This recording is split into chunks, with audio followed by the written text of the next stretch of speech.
आपके वर्तमान किए गए कर्म से आपका भाग्य सुनिश्चित होता है। जो आज आप कर रहे हैं वही आपका कल के लिए भाग्य है। भाग्य मीन्स प्रारब्ध। लोग नहीं बोलते हमारे तो प्रारब्ध में जो होगा मिलेगा, हमारे तो भाग्य में जो होगा। भाग्य और प्रारब्ध एक ही चीज है, पर्यायवाची।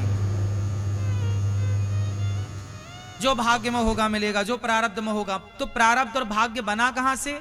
हमारे वर्तमान के क्रियाकलाप से बना। जो हमने किया आज आपके साथ अच्छा या बुरा, वही कल के लिए हमारा भाग्य है, प्रारब्ध है। तो भाग्य के निर्माता भी हम स्वयं ही हैं। भाग्य के निर्माता हम कौन हैं? स्वयं हैं। अब अच्छा अब आपने किसी की चाकू से हत्या कर दी तो आपका भाग्य गलत हो जाएगा, प्रारब्ध। फिर आपको जेल मिलेगा, कष्ट मिलेगा। फिर आप कहोगे मेरे तो भाग्य में कष्ट है। वो कष्ट भी तुम्हारे ही कर्मों से आया। और तुमने किसी भूखे को भोजन कराया,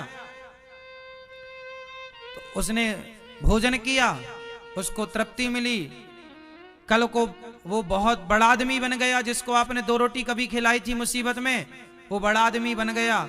और उसने कभी आपको देखा, रे आपने हमारी मदद की, वो आपको भी अपने साथ रख के आपकी भी उन्नति कराता है। आपको भी आपकी सीढ़ी बन गया। वो आपकी क्या हो गया? सीढ़ी, जो आपको ऊपर ले जाने में आपका सहयोगी बन गया, मदद करने में सही। तो जीवन में जो अब आपकी तरक्की हो रही है, आपका उत्थान हो रहा है, उस उत्थान के जिम्मेदार भी आप हैं।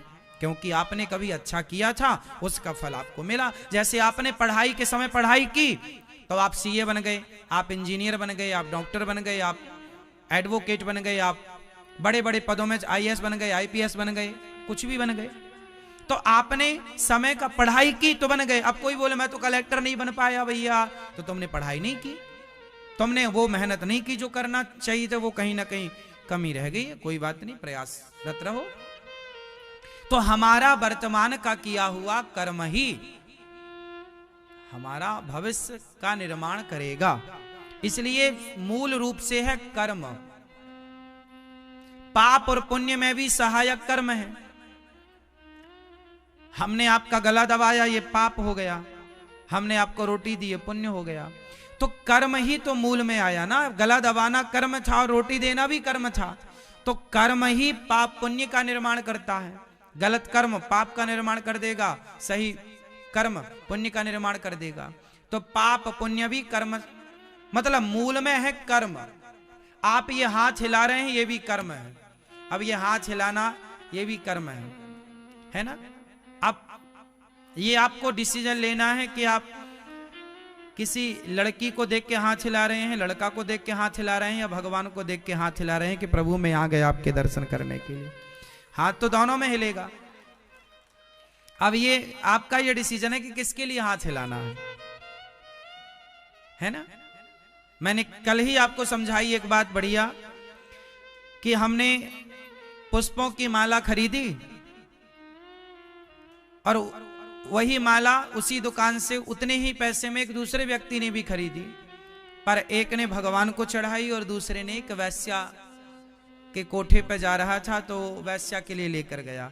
एक ही दुकान से 2 माला खरीदी गई, दोनों 20-20 रुपए की थी। एक भगवान के लिए खरीदी गई भक्त के द्वारा, एक कामी के द्वारा वैश्या के लिए खरीद। तो पैसे दोनों में खर्च हुए, पर खर्च करना उसका सार्थक है जो प्रभु के लिए खर्च हुआ। जो एक स्त्री के लिए खर्च हुआ वैश्या के लिए, वो व्यर्थ है। हाँ या ना। यहां तबला बजता है, बोलो हाँ। यहां ढोलक बजती है, बोलो हाँ। लेकिन जब वैश्या नाचती है ना, वैश्याएं भी मुजरा करती हैं, ताता थैया करके नाचती हैं। तो वैश्याएं जहां नाचती हैं वहां भी तबला बजता है, और भगवान की आरती पूजा जहां होती है वहां भी तबला बजता है। दोनों ही तबले में बकरे का चमड़ा जड़ा हुआ है। दोनों ही तबले में बकरे का चमड़ा लगा हुआ है। दोनों चमड़ों से सुर निकल रहा है, पर एक का सुर वैश्या को नचा रहा है, दूसरे का सुर भगवान को प्रसन्न करने के लिए निकल रहा है। तो बस यही है कि तबला तो तबला है, पर वो बज कहां रहा है, मंदिर में या वैश्यालय में? बात समझ में आ रही है ना आपके? ईश्वर ने हम सबको सब कुछ बराबर बराबर दिया है। 2 पांव आपके, 2 पांव हमारे, 2 आंख आपकी, 2 आंख हमारी, 2 हाथ आपके, 2 हाथ हमारे, सब कुछ बराबर, कोई चीज ज्यादा नहीं है आपके पास। ईश्वर के घर से जब आए थे हम लोग तो सब बराबर बराबर लेकर आए थे। ईश्वर का बंटवारा बिल्कुल परफेक्ट है। माना कि कोई अंधा कोई लंगड़ा है, वो ठीक है कि उसका प्रारब्ध है, पर लगभग हम सब लोग 99% सबको ईश्वर ने बंटवारा बराबर किया है। क्यों मेरी माँ?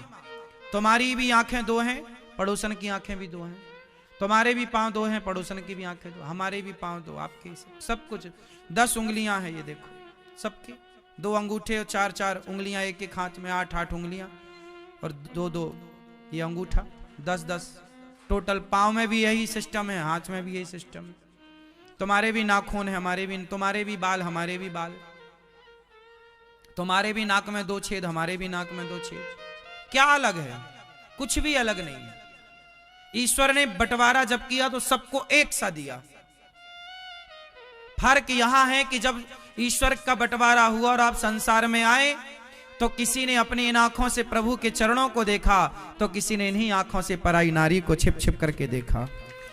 बस देखने का फर्क है। आंखें तो ईश्वर ने सबको दी हैं, आप देख क्या रहे हैं मायने ये रखता है। पांव तो दिए हैं, आप लोग पांव दिए तो आप चलकर वृंदावन आ गए, और कोई अपने पांव से चलकर के वैश्या के कोठे में जाता है, तो कोई चलकर शराब की दुकान में जाता है।